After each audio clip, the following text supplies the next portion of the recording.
Terima kasih untuk kalian yang sudah mengklik video ini. Aku doakan kalian semua diberi kesehatan dan kesejahteraan dari Allah Subhanahu wa Ta'ala. Halo bro, gak kerasa udah 2 tahun aja gak upload. Maaf bro, kemarin aku pulang kampung dulu bantuin orang tua bro. Ya insya Allah sekarang dan seterusnya aku bakal sering upload lagi. Makanya tonjok dulu tombol subscribe-nya dan like-nya, biar aku juga semangat buat videonya. Cuko dak becuko, pempek tengah duo. Ayo diaturi alur ceritanya.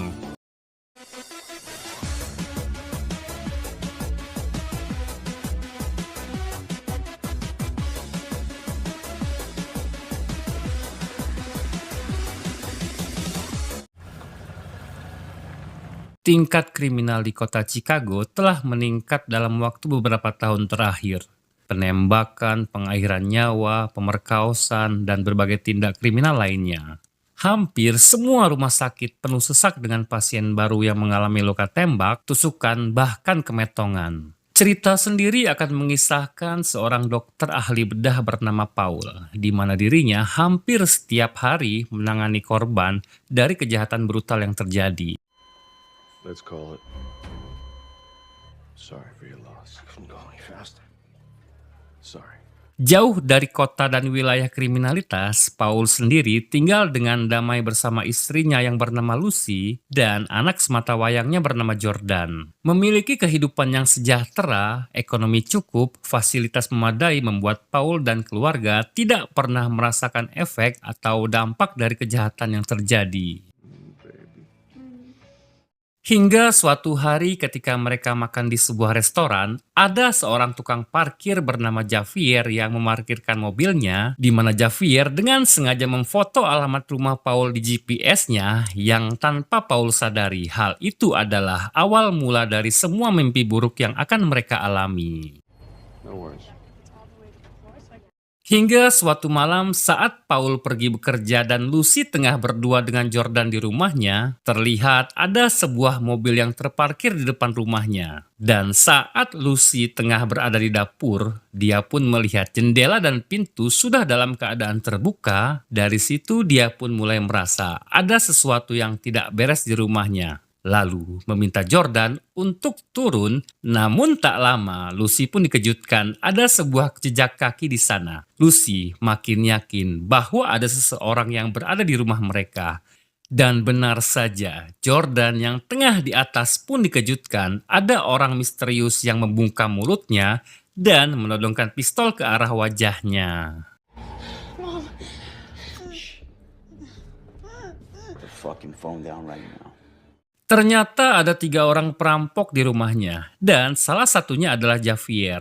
Di sini si maling yang satunya pun meminta kedua malingnya untuk mengikat tangan Jordan dan diperingatkan untuk jangan macam-macam, sementara dia bersama Lucy akan membuka brankas dan mengambil semua harta yang ada, hingga ketika Lucy berguyur memberikan semua isi brankasnya, di lantai bawah terlihat si maling justru memainkan pistolnya di paha si Jordan, dan untungnya si maling yang satunya lagi mengecam atas tindakan yang dia lakukan hingga terjadi sedikit pertengkaran antara mereka berdua, di mana Jordan memanfaatkan keadaan tersebut untuk mengambil pisau dan mencoba melawan mereka berdua. Namun naasnya saat si perampok yang satunya datang, Lucy dan Jordan pun tewas ditembak oleh mereka. Paul yang mengetahui itu pun hanya bisa pasrah melihat sang istri tewas dan Jordan harus menderita koma. Surgery went well.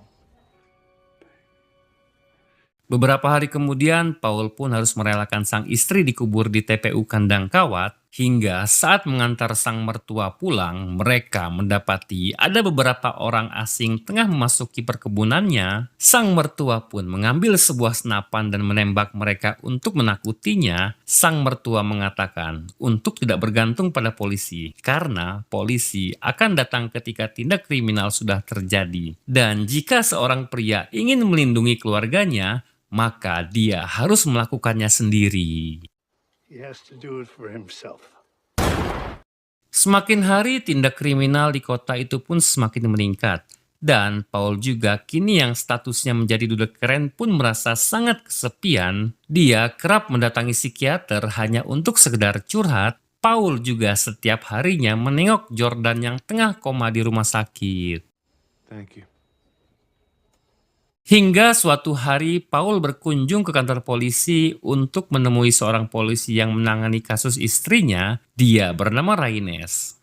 Di sini Raines meminta Paul untuk percaya padanya karena dia berjanji akan segera menangkap dan menghukum si pelaku. Namun, ketika Paul melihat dinding, ada ratusan laporan tentang pembunuhan hanya dalam rentan waktu 24 jam saja. Paul pesimis dengan hal itu. So all these other ones are open cases? How'd Faith work out for them? Yep. Pada akhirnya, Paul pun memutuskan untuk mendapatkan sebuah senjata demi melindungi dirinya sendiri, tapi ternyata diperlukan sebuah izin resmi dan mengikuti prosedur untuk dapat memiliki sebuah senjata. Akhirnya, Paul pun memutuskan untuk pergi dan kembali lagi nanti. And I'll come back.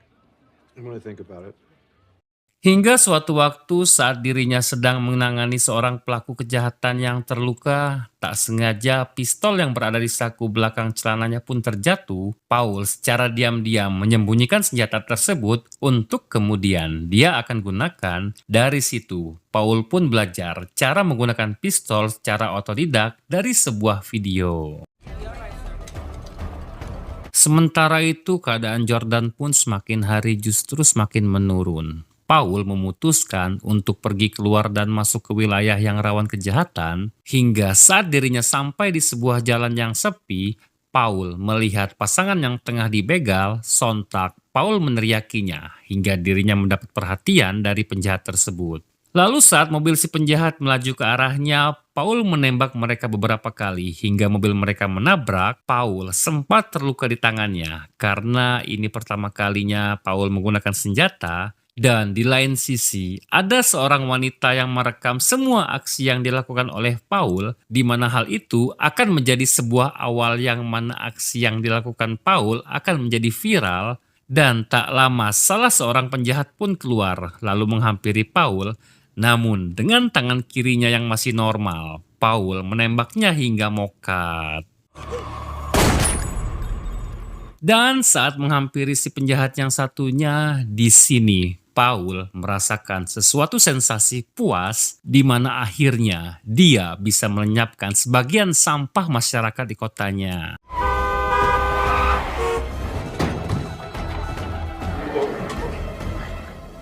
Setelah kejadian tersebut, si korban pun bersaksi bahwa orang tersebut tiba-tiba datang dan menolongnya layaknya malaikat penyelamat, di mana dia menggunakan hoodie dan melawan orang jahat yang hendak menyerangnya. Hingga esoknya berita tersebut pun dengan cepat menyebar dan viral di media sosial, dan bahkan Paul mendapat julukan sebagai Grim Reaper atau sang pencabut nyawa.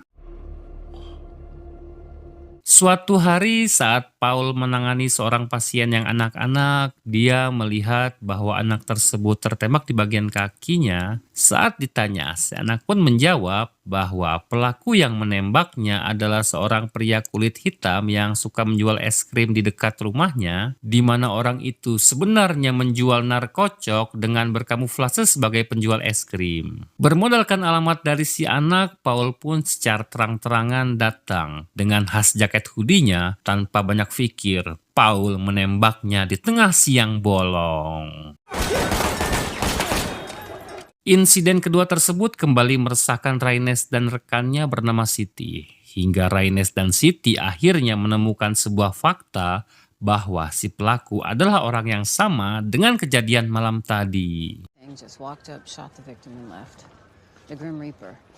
Sementara itu, Paul pun terus melatih kemampuan menembaknya di garasi rumahnya. Hingga suatu hari saat dirinya menangani pasien yang terluka, Paul melihat jam tangan istrinya terpasang di lengan kiri si pasien, yang pada akhirnya dia menyimpulkan bahwa orang itu adalah salah satu pelaku penghilangan nyawa istrinya. Dan setelah si pasien dinyatakan mokat, Paul dengan cepat mencari ponsel si pelaku untuk kemudian mencari informasi di mana dia bisa mendapatkan pelaku yang lainnya. Paul pun terlebih dahulu mendatangi sebuah toko yang menjual barang-barang hasil curian. Paul akhirnya memulai misi pencarian pelaku penghilangan nyawa keluarganya. Di sana, Paul bertemu dengan si pemilik toko yang ketika dia menyadari bahwa Paul adalah salah satu korban kejahatan teman-temannya, dia langsung menghubungi salah satu pelaku untuk datang ke sana. Yeah, all right, sit down. Dan pada suatu momen ketika si pemilik toko akan mengambil senjata, Paul langsung mencucuk tangannya dengan sebuah dart, kemudian meminta si pemilik toko untuk menunjukkan di mana barang-barang miliknya disimpan, dan Paul akhirnya bisa mendapatkan kembali cincin miliknya. All right, it's all there. I hope it was worth it, asshole. Tak lama kemudian, satu pelaku yang dihubungi tadi pun datang, kemudian menembak salah sasaran yang mengakibatkan si pemilik toko kehilangan nyawa, untuk kemudian terjadi baku tembak antar keduanya, di mana si pelaku akhirnya kalah karena kehabisan peluru.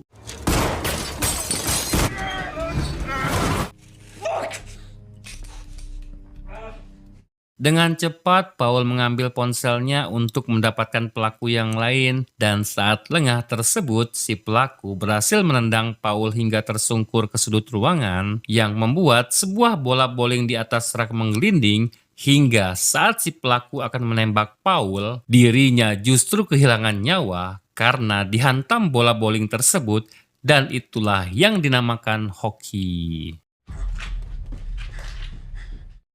Atas insiden ketiga tersebut, pria berhoodie atau dengan julukan Grim Reaper pun semakin viral dan menjadi headline news di kota itu. Siti dan Raines pun datang ke kantor Paul untuk memberitai kabar baik bahwa salah satu pelaku atas kasus istrinya sudah tewas, yang padahal itu semua dilakukan oleh Paul. Paul pun dalam hatinya berkata, "Basing kau laler." That's my ring. Dengan informasi yang didapat dari ponsel si pelaku sebelumnya, Paul pun mendatangi pelaku selanjutnya yang merupakan seorang mekanik bengkel, yang mana pria itu adalah pria yang memainkan senjatanya pada pahanya Jordan. Tanpa banyak bacot, Paul pun dengan sebuah kunci Inggris dia menghantam titiknya si pria hingga pingsan. Saat sadar si pria sudah dalam keadaan terikat dengan posisi terbaring, Paul menyuntikkan anestesi pada si pria untuk kemudian dia menyayat kulit paha si pria lalu menuangkan sebuah thinner di luka tersebut. Sumpah scene ini ngilu banget lur. Bayangin coba, lihat kulit, robek, keluar darah sama putih-putihnya kelihatan, terus dituangin thinner. Puh, ngilu lur. I am that doctor. Karena Paul seorang dokter, dia pun mengetahui titik syaraf mana agar si pelaku merasa kesakitan, dan itu dilakukannya untuk memaksa si pelaku buka suara mengenai siapa saja orang yang terlibat dalam perampokan ini. Faktanya, pelaku perampokan rumah Paul bukanlah 3 orang, melainkan 4 orang. Jadi gini, pelaku pertama kan yang Paul nemuin jam tangan di tangannya waktu di rumah sakit. Nah, itu Javier. Pelaku kedua kan yang mokat gara-gara kena bola bowling. Pelaku ketiga, ini nih si pria yang lagi disiksa sama Paul. Nah, pelaku keempat yang bertugas sebagai penyusun rencana dari perampokan itu, dia bernama Knox. Si pelaku mengatakan bahwa Paul tidak perlu repot-repot mencarinya karena dia akan langsung menemui Paul, lalu Paul pun melog out si pria dari bumi ini. Dan saat Paul menemani Jordan yang sudah mulai pulih, tiba-tiba dia mendapat telepon dari Knox di mana dirinya mengancam akan datang langsung ke Paul. Lalu saat Jordan mulai siuman dan dibolehkan pulang ke rumahnya, disitulah Paul mulai menyusun sebuah rencana peperangan. Dimulai dengan Paul mendatangi toko senjata dengan membeli sebuah senjata yang ukurannya lebih dan lebih besar lagi, dan saatnya tiba, Paul meminta Jordan anaknya untuk bersembunyi. Because I need you to come over here. Paul pun mengelabui si penjahat dengan sebuah guling di kasurnya, dan dengan strategi yang sering digunakan oleh Sir Alex Ferguson untuk menjuarai Liga Inggris, Paul berhasil mengekil satu persatu si penjahat tersebut.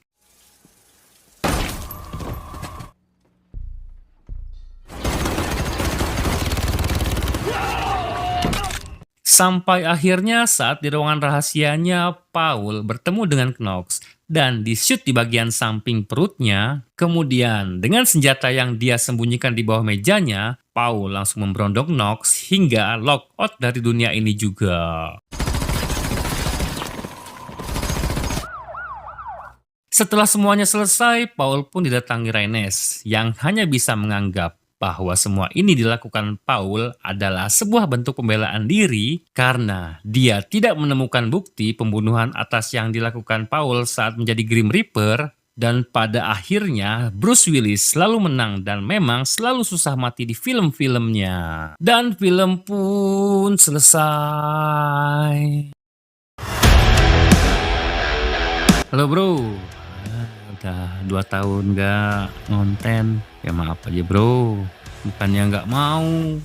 Kemarin tuh tahun 2023 orang tua sempet sakit, jadi aku gantiin tugas orang tua di kampung. Ya alhamdulillah sekarang orang tua udah sehat. Lama juga ya 2 tahunnya. Sudah banyak sarang laba-laba nih kok ini channel.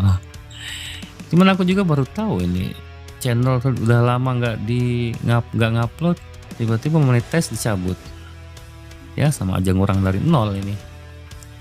Ya, support terus ya, biar channel ini gede, biar aku juga nggak perlu bolak-balik ke kampung. Tombol subscribe ya, subscribe, tonjok tombol subscribe-nya. Sampai ketemu di konten selanjutnya. Dadah.